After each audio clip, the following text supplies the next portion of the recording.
夜空を見上げるとそこには、数えきれないほどの星々が輝いています。この広大な宇宙で地球だけが生命を宿していると考えるのは傲慢でしょうか。それとも避けられない真実なのでしょうか。この宇宙のスケールと歴史を考えると、地球外生命体さらには高度な知性を持つ文明が存在する確率は統計的には非常に高いはずです。しかしなぜ私たちは未だに彼らの痕跡を一切見つけることができないのでしょうか。今夜私たちが挑むのは、現代科学における最も深遠な謎の一つ、フェルミのパラドックスです。それは、存在の気体と観測された沈黙との間に横たわる巨大な矛盾です。この動画を見終える頃には、あなたは夜空の星々をそして、私たち自身の存在を全く新しい視点で見つめることになるでしょう。私たちが知る宇宙の知識は、このパラドックスによって根底から揺さぶられ続けているのです。宇宙導入矛盾の誕生1950年夏、アメリカのロスアラモス国立研究所での昼食事。核物理学者エンリコ・フェルミは、同僚たちと他惑星の生命について何気ない会話を交わしていました。銀河系には数千億もの恒星があり、その多くが太陽よりも古い。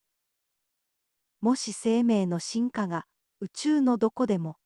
起こりうる普遍的な現象だとすれば、高度な文明はとっくの昔に誕生し、銀河全体に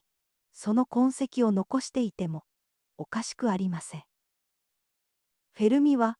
その単純でしかしあまりに重い一言を投げかけました。彼らはどこにいるんだ。わずか5文字のこの問いこそが、後にフェルミのパラドックスとして、天文学、生物学、哲学を結びつける最大の謎となったのです。私たちは何十年もかけて宇宙に向けて電波を送り続け耳を澄ましてきました。しかし聞こえてくるのは冷たいノイズと静寂だけです。この大いなる沈黙レアチレンチェこそがフェルミのパラドックスの核心なのです。科学者たちはこの沈黙が宇宙の真実を物語っているに違いないと考えました。そしてその矛盾を定量的に、つまり数字で理解しようと試みました。そのために生まれたのがフランク・ドレークが考案したあの有名な方程式です。背景と既存のパラダイム。ドレーク方程式の衝撃。1961年、フランク・ドレーク博士は地球外知的生命体探査スタイの科学者たちを集め、議論を構造化するためにある数式を提唱しました。それがドレーク方程式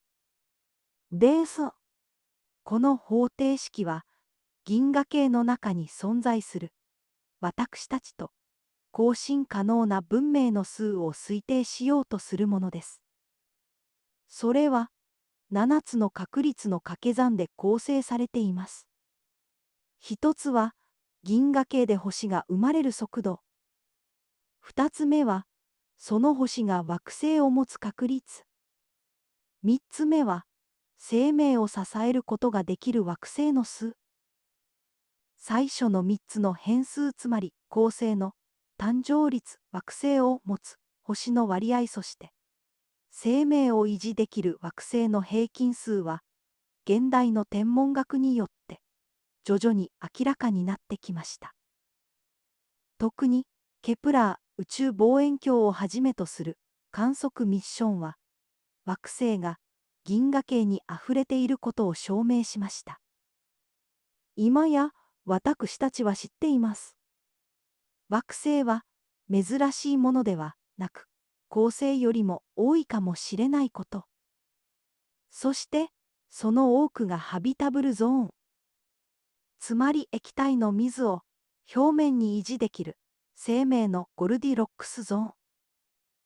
を周回していることを。この初期の観測結果は、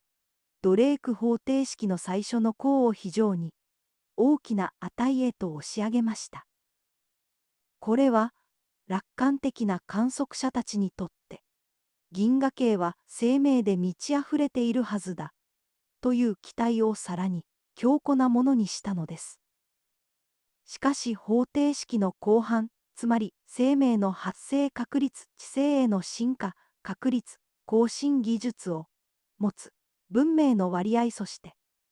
何よりも文明の存続期間という4つの変数は依然として深い霧の中にあります。もし生命の発生アビオジェネシスが奇跡に近い現象で、その確率が10億分の1以下だとしたら、私たちの銀河系に知的な生命体は存在しないかもしれません。これがドレーク方程式が突きつける最初の壁です。あるいは知性を持った文明が技術を発達させても、すぐに自滅してしまうとしたらどうでしょう。彼らが電波を発する期間がわずか数百年だとすれば、その短い更新期間が数十億年に及ぶ宇宙の歴史の中で、私たちと重なる確率は限りなくゼロに近づいてしまいます。フェルミのパラドックスは、この期待と現実のギャップを埋めるための壮大な知的挑戦なのです。なぜこれほど多くの可能性が宇宙に満ちているにもかかわらず、私たちは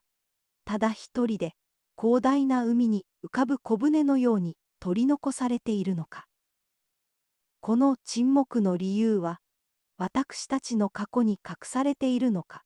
それとも私たちの未来に待ち受けている恐るべき罠なのか。この問いに答えるために、科学者たちはいくつかの大胆な仮説を提唱しました。その中心にあるのがグレートフィルター理論です。3、探求と発見の過程。沈黙を解き明かす。もし高度な文明が銀河系に存在しないのだとすれば、生命の誕生から惑星間移動能力の獲得までの間に進化の道筋を断ち切る非常に困難な関門が存在するはずです。科学者たちはこれをグレートフィルター偉大なるろ過器と名付けました。このフィルターが進化のどの段階に位置しているかによって、私たちの宇宙における立ち位置は劇的に変わってきます。フィルターの位置は大きく2つに分類されます。一つは、フィルターは私たちの後ろにあるという希望に満ちたシナリオ。そしてもう一つは、フィルターは私たちの前にあるという恐るべき警告のシナリオです。フィルターは過去にある。希少な地球一つ目のシナリオは、地球上の生命、特に複雑な生命の発生は、宇宙全体で見ても非常に稀な奇跡であるという考えです。これは、リア・アース仮説アレアルト・ヒポテシスとも呼ばれます。生命の起源であるアビオジェネシスの確率は未だに分かっていません。地球ではおよそ38億年前に生命の共通祖先へが比較的早く誕生しました。これは生命が誕生すること自体は容易ではないかという希望を与えます。しかし本当に難しいのはそこから先かもしれません。単細胞生物から核を持つ真核生物への進化、そして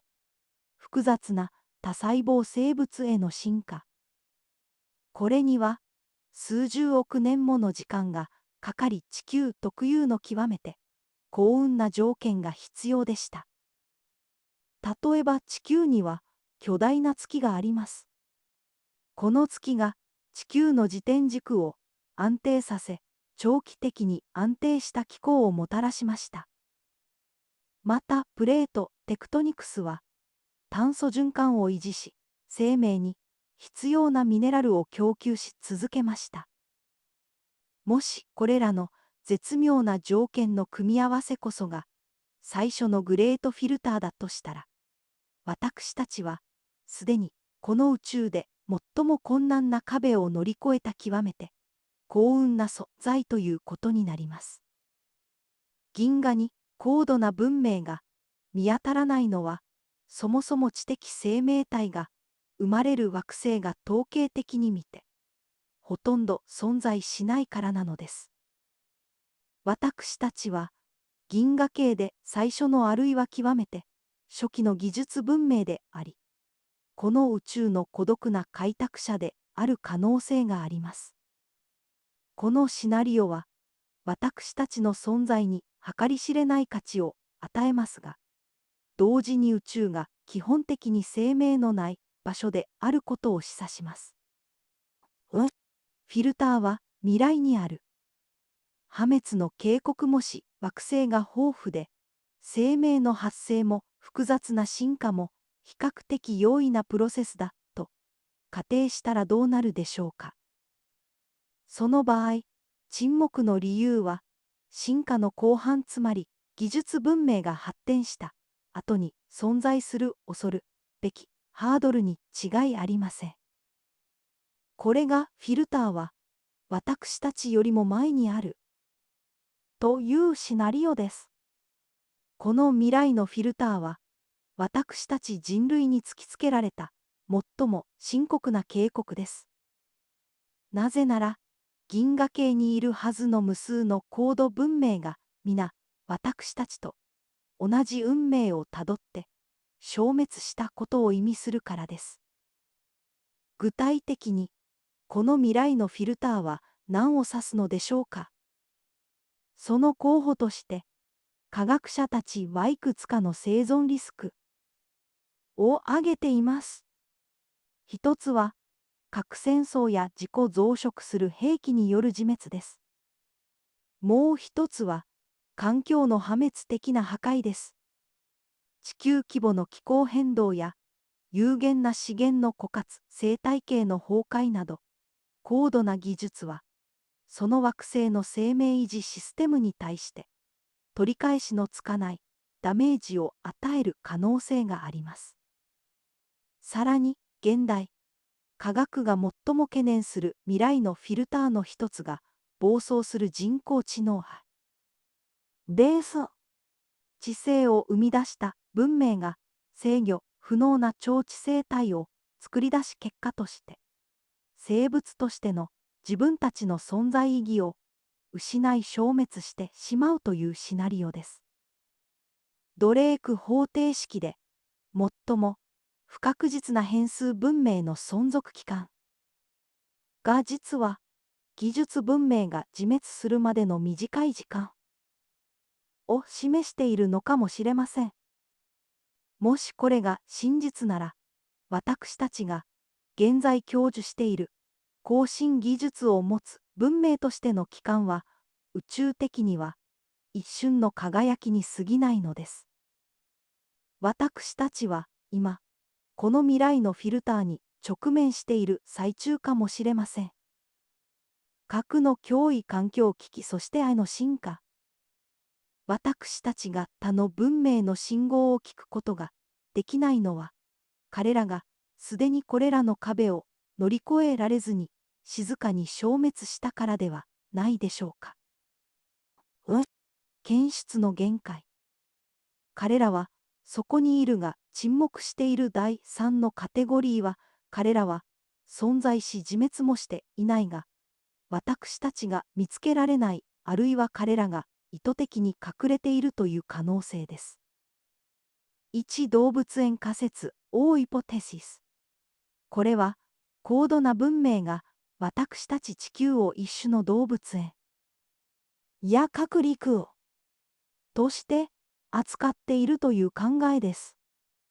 彼らは、私たちのような未熟な文明の自然な発展を妨げないために意図的に干渉しない銀河系プライムディレクティブのような規則を持っているのかもしれません。2、技術の限界。私たちは未だに高速を超える移動手段を持っていません。最も近い恒星系でさえ光が到達するのに4年以上かかります。銀河系を植民地化するのには数百万年から数千万年かかると見積もられています。さらに、私たちが探しているのは、1950年代から20年代にかけて地球で主流だった電波という技術の痕跡です。もし高度な文明がすでに量子通信やニュートリノ通信あるいは高速を超えるなんかといった私たちには感知できないはるかに洗練された通信手段に移行していたとしたらどうでしょうか。私たちが懸命に耳を澄ましている周波数帯は彼らにとってはもはや石器時代の技術なのかもしれません。私たちは最新のスマートフォンを待っているのに古いモールス信号の電源を叩き続けているような状態なのです。ウヨン科学的原理とメカニズム探査の最前線フェルミのパラドックスの答えを探る現代科学の最前線は2つの主要な柱に基づいています。一つは技術の痕跡テクノシグネチャーを探すそしてもう一つは生命の痕跡バイオシグネチャーを探すアストロバイオロジーです。テクノシグネチャーの探査すなわち地球外知的生命体探査は主に電波天文学を利用して宇宙人が発する人工的な電磁波を探します。天然の天体は通常高帯域でノイズのような電波を発しますが、人工的な信号は特定の狭い周波数帯に集中する傾向があります。1977年、オハイオ州立大学のビッグイヤー電波望遠鏡が歴史上最も有名な謎の信号を捉えました。それがワオシグナルです。72秒間続いたこの強力な信号は水槽体生命にとって重要な水の周波数帯に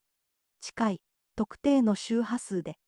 観測され地球外生命体からの信号の特徴と完全に一致しました。しかしこの信号は一度きりであり二度と繰り返されることはありませんでした。信号の再現性の欠如はそれが地球の人工衛星や何らかの自然現象によるものであった可能性を残しました。ワオシグナルは探査の希望の光であり続けると同時にパラドックスの証拠の曖昧さを象徴しています。さらに科学者たちは電波だけでなく高度な技術の巨大な構造物例えば恒星のエネルギーを完全に覆い尽くして回収する大損球のようなテクノシグネチャーも探しています。もし大損球が存在するならその恒星は可視光をほとんど発せず代わりに構造物が熱を放出する赤外線で輝くはずです。しかしこれまでの観測で確実な大損球の証拠は見つかっていません。バイオシグネチャーの検出も一つの探査の柱は、生命そのものの存在を示すバイオシグネチャーの検出です。これは必ずしも知的生命体を探す必要はありません。鍵となるのは次世代の宇宙望遠鏡、特にジェームズ・ウェッブ宇宙望遠鏡オスです。オスは遠い惑星が大気を通過する恒星の光を分析し、その惑星の大気組成を詳細に解析する能力を持っています。生命が存在する場合、大気中に熱力学的平衡、担いガスの組み合わせが生じます。地球の場合、生命活動がなければ、すぐに反応して消滅してしまうはずの酸素2とメタン4が同時に豊富に存在しています。この組み合わせこそが生命がその星の環境を積極的に変えている証拠、つまりバイオシグネチャーなのです。私たちは今数百光年離れた地球サイズの惑星の大気を分析し、そこで生命の息吹が上がっているかどうかを科学的に確認できる時代に突入しようとしているのです。これはフェルミのパラドックスについに経験的な答えをもたらす可能性を秘めています。5、影響と未来展望。孤独の意味、フェルミのパラドックスとその解決への探求は、私たち人類に計り知れない影響を与えてきました。まず、この探求は科学技術の発展を促しました。スタイプロジェクトのために開発された大規模なデータ処理技術、あるいは何千ものボランティアのコンピューターを接続して信号解析を行う分散コンピューティング技術は、他の科学分野や現代の技術にも応用されています。また、アストロバイオロジーの進展は、私たちの生命の定義を根底から揺さぶりました。地球上の極限環境生物、エクストリームファイルの研究は、生命が南極の氷の下や深海の熱水噴出口など、これまで考えられていた以上に過酷な環境で生存できることを示しました。これにより、私たちは太陽系の氷の衛星、例えば木星のエウロパや土星のエンセラダスにある地下の液体の海にも生命が存在する可能性を真剣に考えるようになりました。これらの衛星は表面の氷が宇宙線を遮断し、潮汐力による熱で海を温めているため、生命のゆりかごとなるかもしれません。もしこれらの氷の衛星で単純な微生物でも発見されれば、それは生命の起源アビオジェネシスが比較的容易なプロセスであったことを示唆します。そうなれば、グレートフィルターは生命誕生の段階ではなく、さらに後の知性の進化、文明の自滅の段階にある可能性が高まります。そして、これこそが、このパラドックスが人類に与える最も重大な哲学的影響です。もしフィルターが未来にあるのなら、私たちは、現在究極の進化の試練、つまり自らが作り出した技術や兵器環境破壊によって主としての存続を絶たれるかどうかの瀬戸際に立たされていることになります。もし銀河が静まり返っている理由が、すべての文明が特定の技術的敷地を越えられずに崩壊しているからだとしたら、私たちの文明の存続期間は、私たちがドレーク方程式に代入する最も重要な、そして最も悲劇的な数字となるでしょう。うろくエンディングと要約。宇宙の孤独と探求の旅、私たちは人類史を通じて常に夜空を見上げてきました。そこにある星々は、時に神話の源となり、時に同標となりました。しかし、フェルミのパラドックスは、その輝きの中に、私たち自身の存在意義と、恐るべき未来の可能性を映し出しています。もしグレートフィルターが、私たちよりも後ろにあったのなら、私たちは、この広大な宇宙で生命という名の奇跡をたった一つだけ実現させたかけがえのない存在です。私たちはこの孤独で希少な惑星の生命を何としても守り抜く義務があります。反対にもしフィルターが私たちよりも前にあるのなら今この瞬間の大いなる沈黙は私たち自身の未来に対する静かで冷徹な警告です。私たちは自己破壊を避け、技術的進化を人類の永続的な生存へとつなげることが、宇宙文明への扉を開く唯一の方法であることを知る必要があります。いずれにせよフェルミのパラドックスの探求は続きます。それは新しい周波数帯を探し合うとは、遠い惑星の大気を分析し、人類は宇宙の謎に一歩一歩近づいています。私たちは孤独かもしれません。しかし、その孤独こそが、私たち自身の知性と探求心を育んできたのです。